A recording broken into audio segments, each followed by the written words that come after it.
Assalamualaikum warahmatullahi wabarakatuh.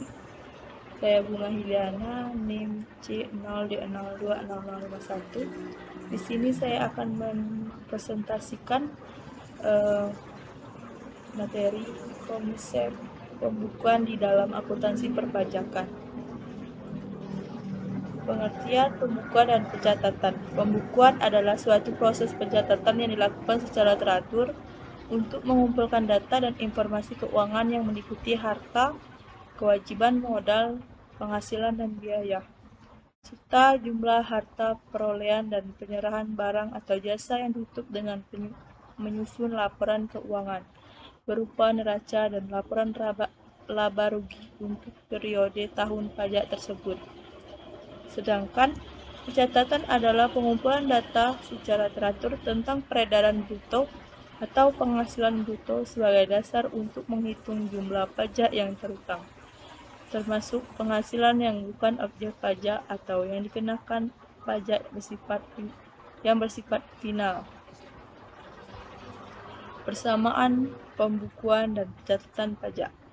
Pembukuan dan pencatatan pajak sama-sama berkaitan dengan kegiatan pajak akuntansi yang berfungsi sebagai acuan wajib pajak. Berikut beberapa persamaan dari pembukuan dan pencatatan pajak.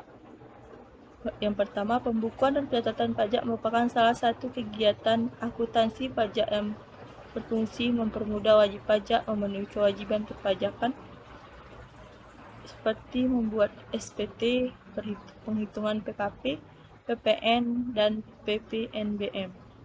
Yang kedua, pembukuan dan pencatatan pajak merupakan kegiatan akuntansi pajak yang berguna untuk menghitung pajak terutang wajib pajak. Yang ketiga, pembukuan dan pencatatan pajak dilaksanakan dalam rangka mengetahui posisi keuangan dari kegiatan hasil usaha. Dasar hukum yang digunakan. Yang pertama, Pasal 28 UU KUP, kewajiban penyelenggaraan pembukuan. Yang kedua, Pasal 14 UU PPH.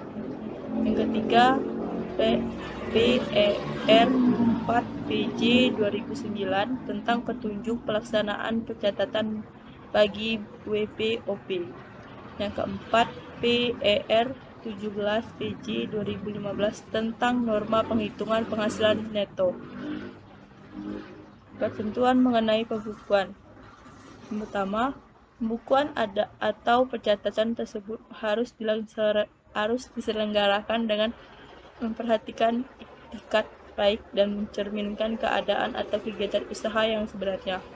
Kedua, pembukuan atau pencatatan harus diselenggarakan di Indonesia dengan menggunakan huruf Latin, angka Arab, satuan mata uang rupiah, dan disusun dalam bahasa Indonesia atau dalam bahasa asing yang diizinkan oleh Menteri Keuangan.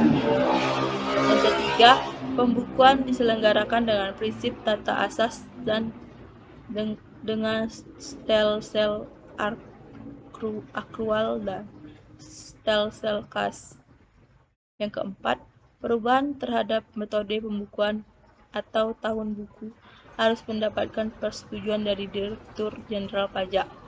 Yang kelima, pembukuan sekurang-kurangnya terdiri atas catatan mengenai harta, kewajiban, modal, penghasilan, dan biaya, serta penjualan dan pembelian sehingga dapat dihitung besarnya pajak yang terutang. Yang keenam, pembukuan dengan menggunakan bahasa asing dan mata uang lainnya rupiah dapat diselenggarakan oleh wajib pajak setelah mendapatkan izin Menteri Keuangan. Yang terakhir, buku, catatan, dan dokumen yang menjadi dasar pembukuan atau pencatatan dan dokumen lainnya termasuk hasil pengolahan data dari pembukuan yang dikelola secara elektronik atau secara program aplikasi online wajib disimpan selama 10 tahun di Indonesia, yaitu tempat kegiatan atau tempat tinggal wajib pajak orang pribadi atau di tempat kedudukan wajib pajak badan. Sekian, itulah pemaparan dari saya. Sekian, terima kasih. Assalamualaikum warahmatullahi wabarakatuh.